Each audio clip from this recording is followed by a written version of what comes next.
Ternyata orang yang pakai mantra itu nggak mandang umur sih menurut gue. Percaya nggak? Karena gue dapet cerita Nat. Di Jawa Timur ada cewek pakai jimat gitu dia. Dan dia itu masih kelas 1 SMA. Berarti umurnya 15 tahun. 15 tahun. Iya. Wow. Kejadian ini terjadi di tahun 2000-an. Cewek SMA masih muda. Iya. Pakai ilmu. Pakai ilmu Gokil. Cewek ini kita sebut aja namanya Ayu ya. Ayu ini tuh baru masuk sekolah gitu, kayak boarding school gitu di Jawa Timur. Dan Ayu ini emang dari keluarga yang sederhana lah gitu. Tapi kayak Jawa itu Jawa banget gitu, Jawa tulen banget gitu. Nah orang tuanya Ayu tuh bilang masukin Ayu emang sengaja karena sekolah ini bagus gitu, sama biar makin kuat aja agamanya. Sampai akhirnya SMA tuh Ayu masuklah di boarding school ini. Ayu punya sahabat namanya Tita. Kemana-mana tuh Ayu sama Tita tuh bareng terus. Pokoknya tuh mereka jadi sahabatan lah mereka berdua. Semua rahasia mereka saling ceritain. Sampai masalah keluarga mereka pun juga masing-masing tuh mereka saling ceritain lah. Nah si Tita ini ternyata orang tua tuh udah pisah. Dia tinggal sama bokapnya doang. Dan si orang tuanya Tita ini pisah karena katanya orang tuanya tuh berantem besar. Dan nyokapnya Tita itu ketahuan nyantet bokapnya. Katanya biar bokapnya tuh mau terus sama nyokapnya Tita gitu loh. Sampai akhirnya ketahuan. Dan di umur Tita yang ke-10 tahun ini akhirnya orang tuanya pisah. Berarti itu 5 tahunan lalu lah kejadiannya. Jadi kayak bisa dibilang tuh si Tita tuh rada lonely gitu lah. Makanya pas Tita punya temen Ayu, jadi makanya nempel banget tuh. Semua diceritain lah. Ayu cerita ke Tita, Tita cerita ke Ayu juga. Nah di setahun mereka sekolah, si Ayu ini tuh pacaran sama cowok tuh bisa 5 kali gonta-ganti gitu Nat. Dan yang bikin Ayu diomongin sama orang-orang itu bukan karena pacaran 5 kali gonta-gantinya doang. Tapi ini sorry banget ya, mukanya Ayu tuh jujur rada kurang gitu. Kayak muka tuh jerawatan, rada hitam gitu. Pokoknya kalau misalnya ngomong kasar tuh gak begitu cantik lah. Nah tapi cowok-cowok di sekolah Ayu ini yang Ayu pacarin itu tuh pada cakep-cakep semua Nat.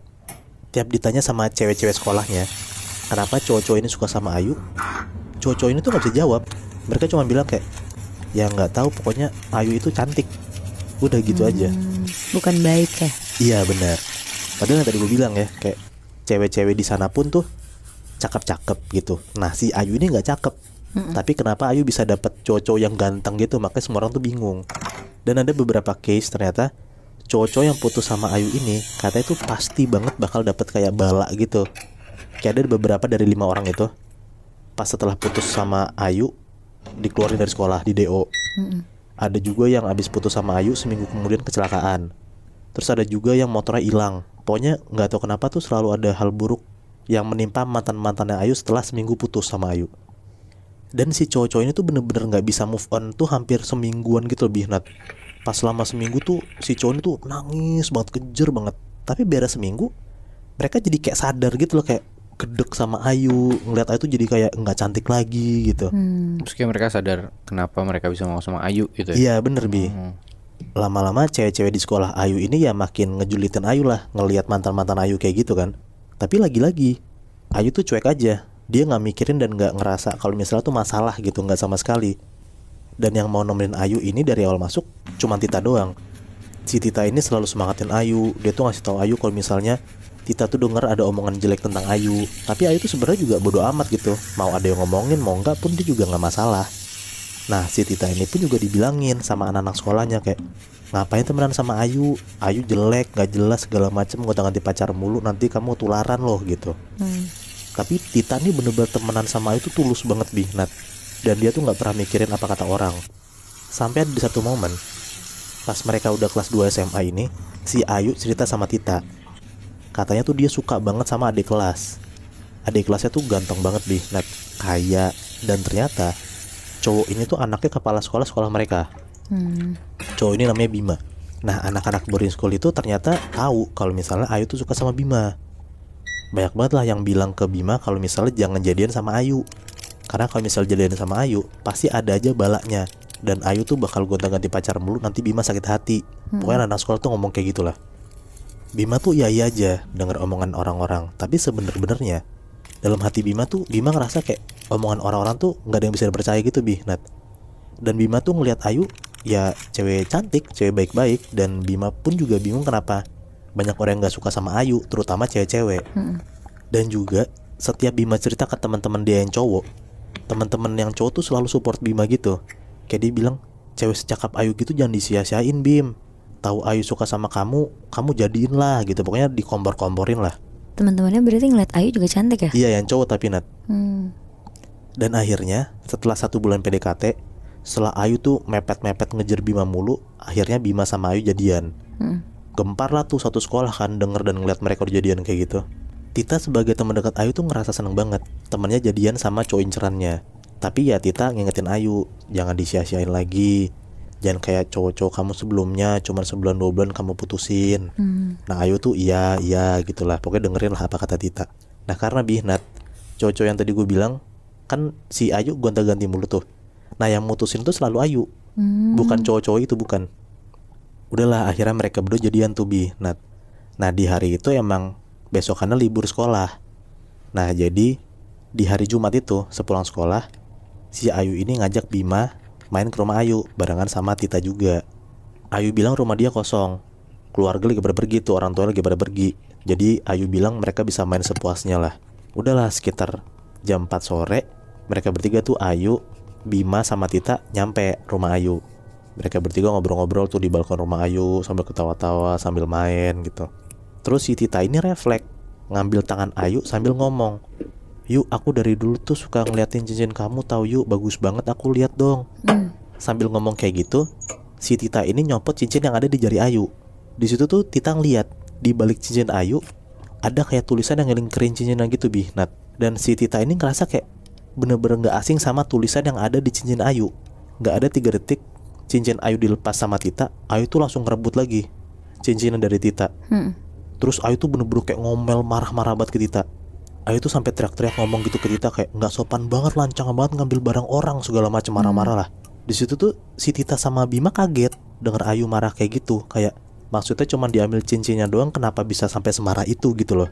Tapi ya karena si Tita mikir dan gak enak juga sama Ayu karena temen deketnya kan, akhirnya ya si Tita minta maaf banget ke Ayu.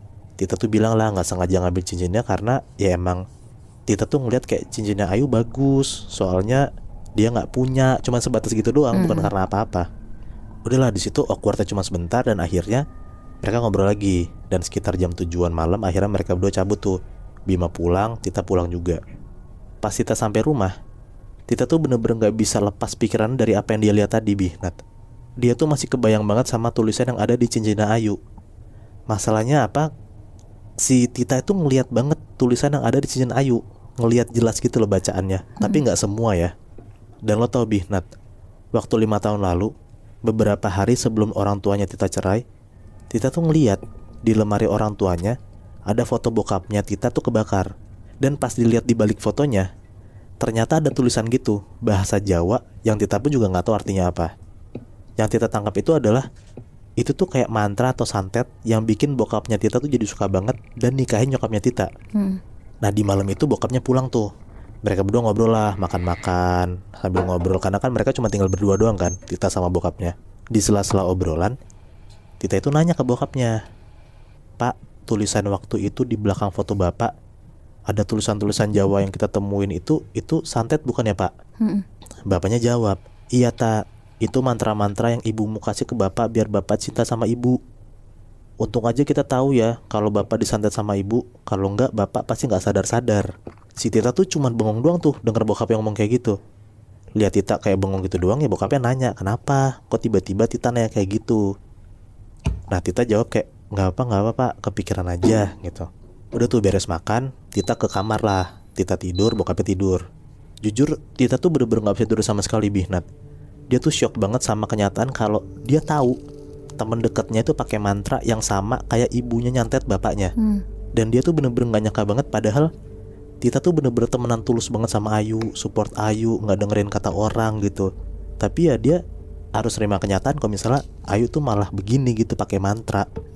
Jadi tulisan yang ada di belakang foto bokapnya Tita dan yang ada di belakang cincin Ayu tuh tulisannya gini Bihnat, "Sun mate ajiku segoro kidul, yo banyu yo ombak noleho siro, tolehno wakulaningsun dak tepukange karo idepku, andulu mara badan selirahku." Terus belakangnya ada nama orang yang dituju itu.